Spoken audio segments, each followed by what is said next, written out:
Kasus Afan Kurniawan adalah contoh kasus pelanggaran hak asasi manusia.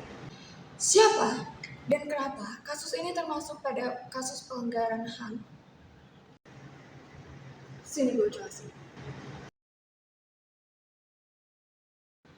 Pada akhir bulan Agustus 2025, terjadi demo besar di Indonesia. Demo ini dilakukan sebagai bentuk penolakan kepada kebijakan kenaikan gaji dan tunjangan DPR RI dengan total lebih dari 100 juta per bulannya. Hal ini memberikan gambaran kontras antara pemerintah dengan kondisi masyarakat yang masih banyak kesulitan. Demo ini berlaku dalam beberapa hari, lalu tepatnya pada Kamis malam, tanggal 28 Agustus 2025, terjadi suatu peristiwa tragis. Afan Kurniawan, seorang driver ojek online, ditabrak oleh sebuah mobil rantis Brimob. Afan, yang saat itu sedang mengantar pesanan, ia sedang menyeberang, namun mobil rantis yang berkecepatan tinggi itu langsung menabraknya. Rekaman amatirnya beredar di media sosial, memperlihatkan detik-detik ketika mobil rantis tersebut menabrak Afan. Mobil tersebut sempat berhenti sejenak, lalu melihat massa yang mulai mengerubunginya, ia melaju kembali tanpa memedulikan ada korban di depannya. Setelahnya, Afan langsung dibawa ke rumah sakit Cipto Mangunkusumo atau RSCM untuk ditangani. Namun ternyata nyawanya sudah tidak dapat diselamatkan.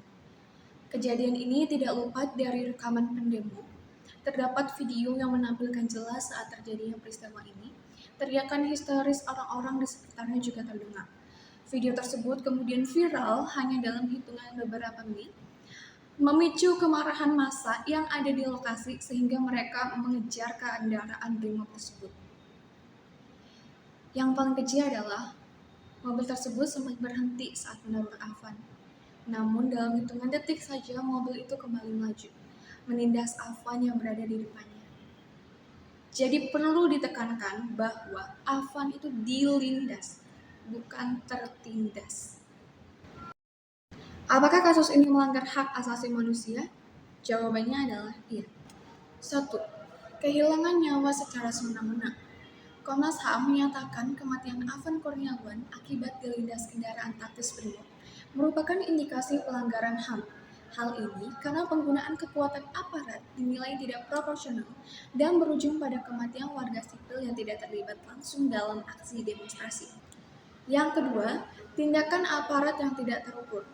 Pemantauan organisasi HAM menunjukkan adanya penggunaan kekuatan berlebih oleh aparat selama demonstrasi Agustus 2025, termasuk dalam kasus Afan. Pengendalian massa dengan kekuatan yang tidak perlu dan tidak proporsional berpotensi melanggar hak atas keamanan dan keselamatan warga sipil. Yang ketiga, pelanggaran hak untuk hidup. Kematian Afan dipandang sebagai penghilangan hak hidup secara undang-undang, karena ia bukan ancaman dan tidak terlibat dalam kerusakan. Tindakan ini dinilai bertentangan dengan pasal 6 ICCPR yang menjamin hak untuk hidup dan melarang negara mencabut nyawa secara sewenang-wenang. 4. Ancaman terhadap kebebasan berpendapat dan berkumpul. Peristiwa ini terjadi dalam konteks demonstrasi, di mana negara itu seharusnya melindungi hak warga untuk berkumpul dan menyampaikan pendapat secara damai.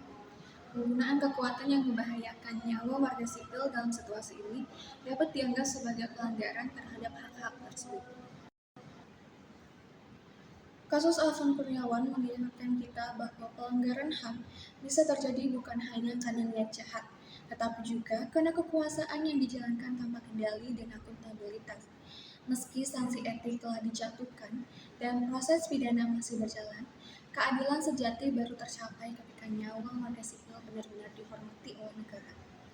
Peristiwa ini seharusnya menjadi pelajaran penting agar aparat keamanan mengedepankan perlindungan hak asasi manusia dalam setiap tindakan, terutama saat menghadapi rakyatnya sendiri. Kasus Afan Kurniawan bukan sekedar insiden, tapi peringatan keras soal penggunaan kekuasaan oleh aparat negara.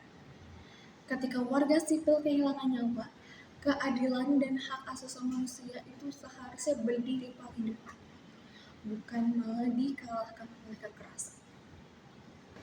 Mari kita terus kawal kasus ini supaya mendiang Afan Kurniawan mendapatkan